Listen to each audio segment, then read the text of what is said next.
9ನೇ ಅಧ್ಯಾಯ. ಶಿರ್ಡಿಯಿಂದ ಹೊರಡುವಾಗ ಬಾಬಾರವರ ಆಜ್ಞೆಯನ್ನು ಉಲ್ಲಂಘಿಸಿದ ಪರಿಣಾಮ, ದೈವತ್ವ ಮತ್ತು ಅದರ ಅವಶ್ಯಕತೆ, ಭಕ್ತರ ಅನುಭವಗಳು. ಹಿಂದಿನ ಅಧ್ಯಾಯದಲ್ಲಿ ಬಾಬಾರವರ ಆಜ್ಞೆಯನ್ನು ಮೀರಿದುದರ ಪರಿಣಾಮವನ್ನು ವಿವರಿಸಿದ್ದೇನಷ್ಟೇ. ಇದನ್ನು ಈಗ ಈ ಅಧ್ಯಾಯದಲ್ಲಿ ಕೆಲವು ಸೂಕ್ತವಾದ ಉದಾಹರಣೆಗಳಿಂದ ದೃಢಪಡಿಸುತ್ತೇನೆ. ಶಿರ್ಡಿ ಯಾತ್ರೆಯ ಲಕ್ಷಣ. ಶಿರ್ಡಿ ಯಾತ್ರೆಯ ಒಂದು ವಿಚಿತ್ರ ಲಕ್ಷಣವೇನೆಂದರೆ, ಬಾಬಾರವರ ಆಜ್ಞೆ ಇಲ್ಲದೆ ಶಿರ್ಡಿಯನ್ನು ಬಿಟ್ಟು ಯಾರೂ ಹೊರಡುವಂತಿಲ್ಲ. ಹಾಗೆ ಹೊರಟರೆ ಭಕ್ತರಿಗೆ ಕಷ್ಟಗಳು ಸಂಭವಿಸುತ್ತಿದ್ದವು ಮತ್ತು ಬಾಬಾರವರ ಆಜ್ಞೆಯ ನಂತರ ಅಲ್ಲಿ ಇರಲು ಸಹ ಆಗುತ್ತಿರಲಿಲ್ಲ. ಭಕ್ತರು ಶಿರ್ಡಿ ಬಿಟ್ಟು ಹೊರಡುವಾಗ ಬಾಬಾರವರು ಅವರಿಗೆ ಉಪದೇಶ ನೀಡುತ್ತಿದ್ದರು.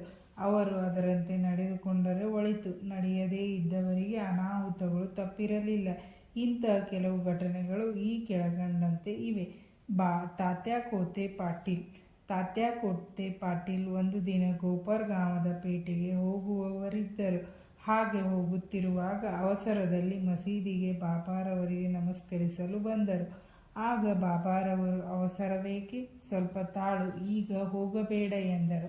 ಆದರೆ ಅವರು ಕೂಡಲೇ ಹೋಗಲೇಬೇಕೆಂದಾಗ ಶ್ಯಾಮ್ನನ್ನಾದರೂ ಜೊತೆಯಲ್ಲಿ ಕರೆದುಕೊಂಡು ಹೋಗಲು ಹೇಳಿದರು. ಇದನ್ನು ಲಕ್ಷಿಸದೆ ತಾತ್ಯಾ ಟಾಂಗಾದಲ್ಲಿ ಹೊರಟರು. ಸಾವುಲ್ ಬಾವಿ ದಾಟುತ್ತಲೇ ಅವರ ಕುದುರೆಯ ಜೋರಾಗಿ ಓಡಲು ಆರಂಭ ಮಾಡಿದ್ದುದರಿಂದ ಟಾಂಗಾ ನಡುವಿನಲ್ಲಿ ಉರುಳಿ ಕೆಳಕ್ಕೆ ಬಿದ್ದಿತು. ಆದರೆ ತಾತ್ಯಾರವರಿಗೆ ಹೆಚ್ಚಿಗೆ ಅಪಾಯವಾಗಲಿಲ್ಲ. ಸಾಯಿಬಾಬಾರವರ ಮಾತು ನೆನಪಾಯಿತು. ಮತ್ತೊಂದು ಸಂದರ್ಭದಲ್ಲಿ ಕೋಲಾರ್ ಎಂಬ ಹಳ್ಳಿಗೆ ಹೋಗುತ್ತಿರುವಾಗ ಬಾಬಾರವರ ಮಾತನ್ನು ತಾತ್ಯಾ ಮೀರಿದುದರಿಂದ ಇದೇ ತರಹದ ಪರಿಸ್ಥಿತಿ ಒದಗಿತು. ಯುರೋಪಿಯನ್ ಗೃಹಸ್ಥ. ನಾನಾ ಸಾಹೇಬರಿಂದ ಪರಿಚಯ ಪತ್ರ ಪಡೆದು ಓರ್ವ ಯುರೋಪಿಯನ್ನನು ಬಾಬಾರವರನ್ನು ಕಾಣಲಿಗೋಸ್ಕರ ಶಿರ್ಡಿಗೆ ಬಂದನು. ಅವನು ಒಂದು ತಂಬುವಿನಲ್ಲಿ ಇಳಿದುಕೊಂಡನು. ಬಾಬಾರವರ ಮುಂದೆ ನಮಸ್ಕರಿಸಿ ಅವರ ಕರಗಳನ್ನು ಮುತ್ತಿಡಲು ಹಾತೊರೆಯುತ್ತಾ ಮಸೀದಿಯೊಳಗೆ ಬರಲು ಅವನು 3 ಬಾರಿ ಪ್ರಯತ್ನಿಸಿದನು. ಬಾಬಾರವರ ಅನುಮತಿ ನೀಡಲಿಲ್ಲ. ಮಸೀದಿಯ ಅಂಗಳದಲ್ಲಿ ಕುಳಿತು ದರ್ಶನ ಪಡೆಯುವಂತೆ ಆಜ್ಞೆಯಾಯಿತು.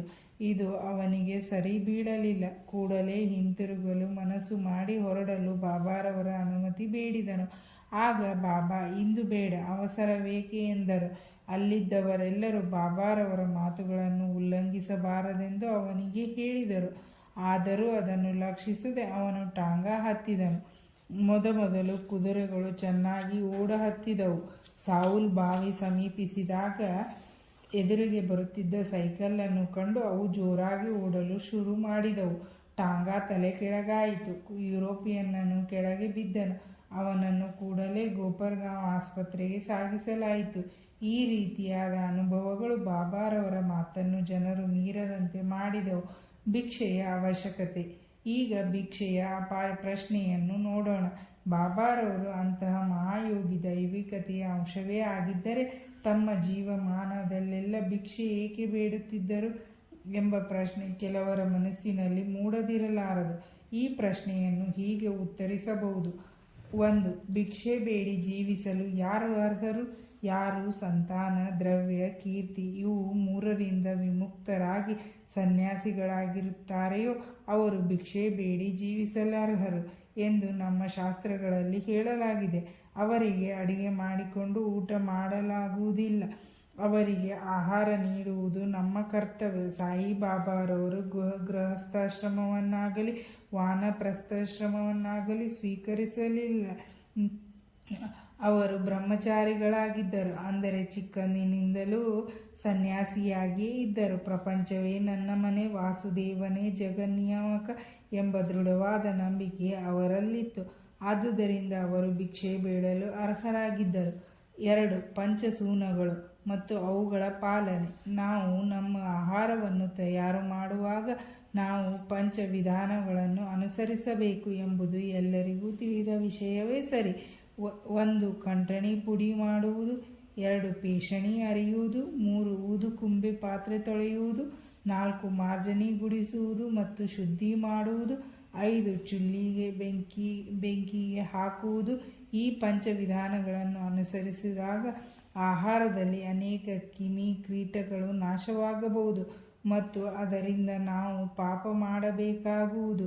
ಈ ಪಾಪಕ್ಕೆ ಪ್ರಾಯಶ್ಚಿತ್ತವೆಂದು ನಮ್ಮ ಶಾಸ್ತ್ರಗಳು ಈ 5 ತರಹದ ಯಜ್ಞಗಳನ್ನು ಸೂಚಿಸಿವೆ. 1. ಬ್ರಹ್ಮಯಜ್ಞ ಅಥವಾ ವೇದಾಧ್ಯಯನ, ಬ್ರಹ್ಮನಿವೇದನೆ ಅಥವಾ ವೇದವ್ಯಾಸಂಗ. 2. ಪಿತೃಯಜ್ಞ, ಪೂರ್ವಜರಿಗೆ ಅರ್ಪಣೆ. 3. ದೈವಯಜ್ಞ, ದೇವತೆಗಳಿಗೆ ಅರ್ಪಣೆ. 4. ಭೂತಯಜ್ಞ. 5. ಮನುಷ್ಯ ಅಥವಾ ಅತಿಥಿ ಯಜ್ಞ. ಈ ಯಜ್ಞಗಳನ್ನು ನಾವು ಸರಿಯಾಗಿ ಪಾಲಿಸಿದರೆ ಅವು ನಮಗೆ ಜ್ಞಾನ ಮತ್ತು ಮುಕ್ತಿ ಮಾರ್ಗಕ್ಕೆ ಸುಲಭವಾದ ದಾರಿ ಹಾಕಿಕೊಡುತ್ತವೆ.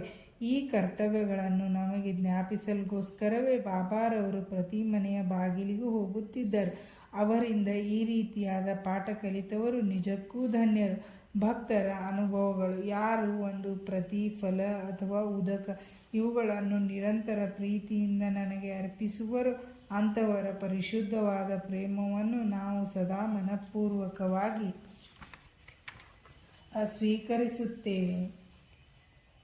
ಸ್ವೀಕರಿಸುತ್ತೇನೆ ಎಂದು ಶ್ರೀಕೃಷ್ಣನು ಭಗವದ್ಗೀತೆಯಲ್ಲಿ ಹೇಳಿರುತ್ತಾನೆ. ಹೀಗೆ ಬಾಬಾರವರಿಗೆ ಏನಾದರೊಂದು ಪದಾರ್ಥವನ್ನು ಭಕ್ತಿಯಿಂದ ಅರ್ಪಿಸುತ್ತೇನೆಂದು ಮನಪೂರ್ವಕವಾಗಿ ಕೇಳಿಕೊಂಡು ನಂತರ ಅದನ್ನು ಮರೆತರೆ ಅವರು ಅದನ್ನು ಜ್ಞಾಪಿಸಿ ತೆಗೆದುಕೊಳ್ಳುತ್ತಿದ್ದರು ಮತ್ತು ಆಶೀರ್ವದಿಸುತ್ತಿದ್ದರು. ಈ ತರಹದ ಅನೇಕ ಘಟನೆಗಳು ಜರುಗಿವೆ. ತರ್ಕಡ್ ಕುಟುಂಬ.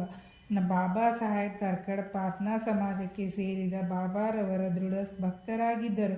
ಅವರ ಪತ್ನಿ ಮತ್ತು ಮಗ ಇಬ್ಬರೂ ಸಹ ಬಾಬಾರವರ ಪರಮ ಭಕ್ತರಾಗಿದ್ದರು. ಮೇ ತಿಂಗಳಲ್ಲಿ ಶಾಲೆಗೆ ರಜೆ ಇತ್ತು. ಆಗ ಕುಮಾರ್ ತರ್ಕಡ್ ಮತ್ತು ಅವನ ತಾಯಿ ಶಿರ್ಡಿಗೆ ಹೋಗಬೇಕೆಂದು ಮನಸ್ಸು ಮಾಡಿದರು.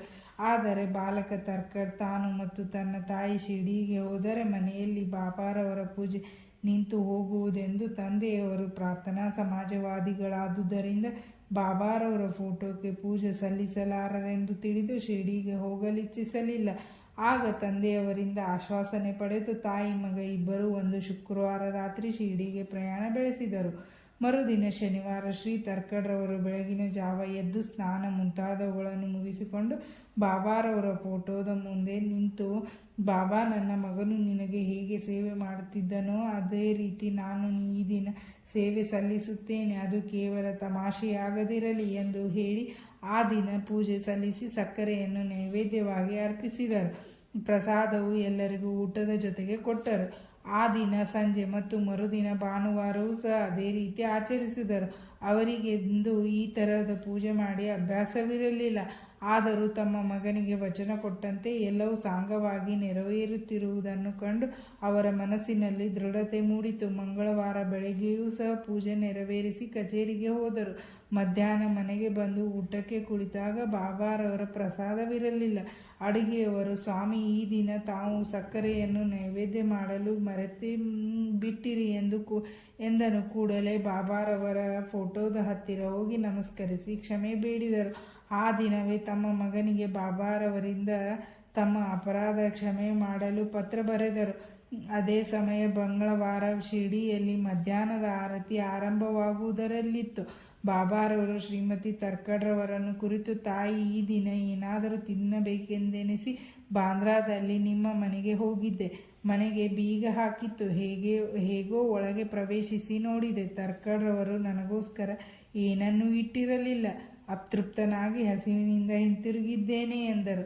ಶ್ರೀಮತಿ ತರ್ಕಡ್ರವರಿಗೆ ಇದರ ಅರ್ಥವಾಗಲಿಲ್ಲ. ಅವರ ಮಗನಿಗೆ ಮಾತ್ರ ತಕ್ಷಣವೇ ಅದರ ಅರ್ಥವಾಯಿತು. ಕೂಡಲೇ ಅವರು ಬಾಂದ್ರಾದಲ್ಲಿ ಪೂಜೆ ಸರಿಯಾಗಿ ನೆರವೇರಿಲ್ಲವೆಂದು ಯೋಚಿಸಿ ಬಾಂದ್ರಾಕ್ಕೆ ಹೊರಡಲು ಬಾಬಾರವರ ಅನುಮತಿ ಬೇಡಿದರು.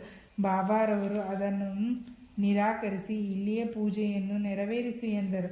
ಆಗ ಅವನು ಈ ಬಗ್ಗೆ ಬಾಬಾರವರ ಪೂಜೆಯನ್ನು ನೀವು ಸರಿಯಾಗಿ ನೆರವೇರಿಸಿದ್ದಕ್ಕಾಗಿ ನನಗೆ ಬಹಳ ದುಃಖವಾಗಿದೆ ಎಂದು ತಂದೆಗೆ ಕಾಗದ ಬರೆದನು. ಮಾರನೆಯ ದಿನ ಈ ಪತ್ರಗಳು ಅವರವರ ಕೈ ಸೇರಿದವು. ಶ್ರೀಮತಿ ತರ್ಕಡ್. ಈಗ ನಾವು ಶ್ರೀಮತಿ ತರ್ಕಡ್ರವರ ವಿಚಾರವನ್ನು ತೆಗೆದುಕೊಳ್ಳೋಣ. ಅವರು ಈ 3 ಆಹಾರ ಪದಾರ್ಥಗಳನ್ನು ಪ್ರತಿದಿನವೂ ಬಾಬಾರವರಿಗೆ ಅರ್ಪಿಸುತ್ತಿದ್ದರು. ಅವು ಭರಿತ, ಕಾಜರಿ ಮತ್ತು ಪೇಡೆ. ಇವುಗಳನ್ನು ಬಾಬಾರವರು ಹೇಗೆ ಸ್ವೀಕರಿಸುತ್ತಿದ್ದರೆಂಬುದನ್ನು ನೋಡೋಣ. ಒಂದು ಸಾರಿ ಬಾಬಾರವರ ಪರಮ ಭಕ್ತರಾದ ಬಾಂದ್ರಾದ ರಘುಭಾಸ್ಕರ್ ಪುರಂದರೆಯವರು ಕುಟುಂಬ ಸಮೇತ ಶಿರ್ಡಿಗೆ ಹೊರಟರು. ಶ್ರೀಮತಿ ತರ್ಕಡ್ರವರು 2 ಬದನೆಕಾಯಿಗಳನ್ನು ಕೊಟ್ಟು ಒಂದರಿಂದ ಭರಿತ ಮತ್ತೊಂದರಿಂದ ಕಾಜರಿ ಮಾಡಿ ಬಾಬಾರವರಿಗೆ ಅರ್ಪಿಸಲು ಶ್ರೀಮತಿ ಪುರಂದರೆಯವರಿಗೆ ತಿಳಿಸಿದರು. ಪುರಂದರೆ ಶಿರ್ಡಿ ತಲುಪಿದ ತಕ್ಷಣವೇ ಬಾಬಾರವರಿಗೆ ತಾವು ತಂದ ವಸ್ತುಗಳನ್ನು ಅರ್ಪಿಸಲು ಹೋದಾಗ ಬಾಬಾರವರು ಊಟಕ್ಕೆ ಕುಳಿತಿದ್ದರು.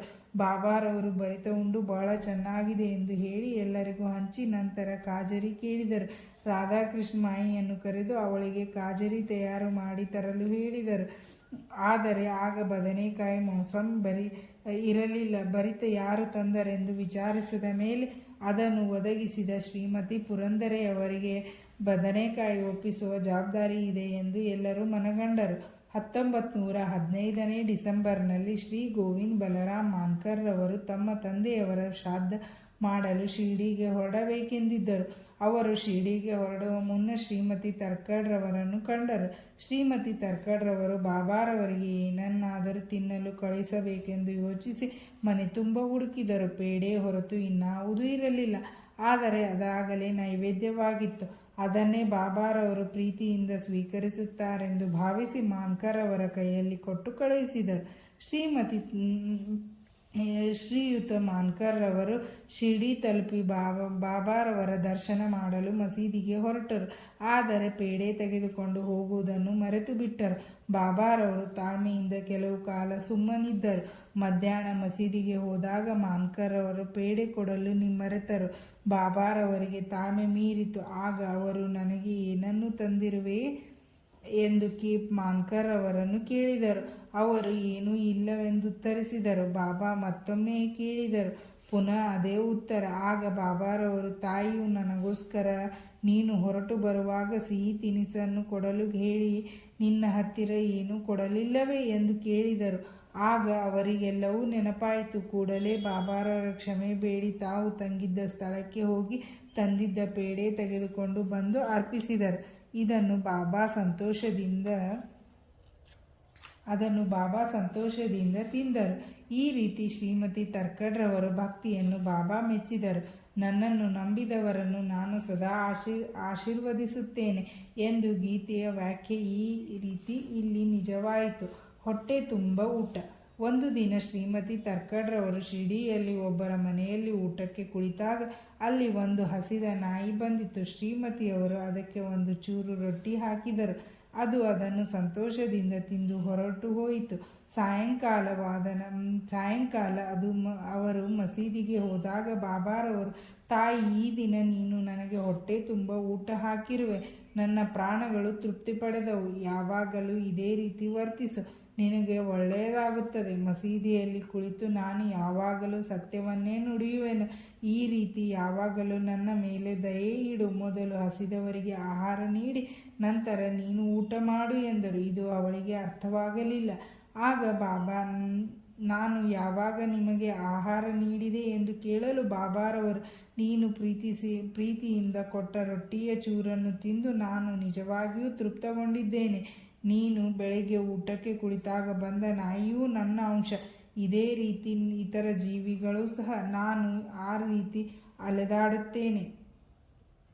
ಯಾರು ಇತರರ ಪ್ರಾಣಿಗಳಲ್ಲಿ ನನ್ನನ್ನು ಕಾಣುವರೋ ಅಂಥವರನ್ನು ನಾನು ಆಶೀರ್ವದಿಸುತ್ತೇನೆ. ಭೇದ ಭಾವವನ್ನು ತೊರೆದು ಈ ದಿನ ಸೇವೆ ಮಾಡಿದಂತೆ ನನ್ನ ಸೇವೆ ಮಾಡು ಎಂದರು. ಈ ಅಮೃತ ವಚನಗಳನ್ನು ಕೇಳಿ ಅವರ ಮನಸ್ಸು ಕರಗಿತು. ನೇತ್ರಗಳಿಂದ ಆನಂದ ಬಾಷ್ಪ ಉಕ್ಕಿತು. ಪಾಠ: ಸಕಲ ಜೀವಿಗಳಲ್ಲಿಯೂ ಪರಮಾತ್ಮನನ್ನು ಕಾಣಬಹುದು ಎಂಬುದೇ ಇದರ ತಿರುಳು. ಉಪನಿಷತ್, ಗೀತೆ, ಭಗವತ್ ಎಲ್ಲ ಪುಣ್ಯ ಗ್ರಂಥಗಳಿಗೂ ಇದನ್ನೇ ಸಾರುತ್ತವೆ. ಈ ರೀತಿ ಸಾಯಿಬಾಬಾರವರು ಉಪನಿಷತ್ತನ್ನು ಕಾರ್ಯಾಚರಣೆಯಲ್ಲಿ ತಂದರು. ಶ್ರೀ ಸಾಯಿ ಪ್ರಣಾಮ. ಇಲ್ಲಿಗೆ 9ನೇ ಅಧ್ಯಾಯ ಮುಕ್ತಾಯವಾಯಿತು.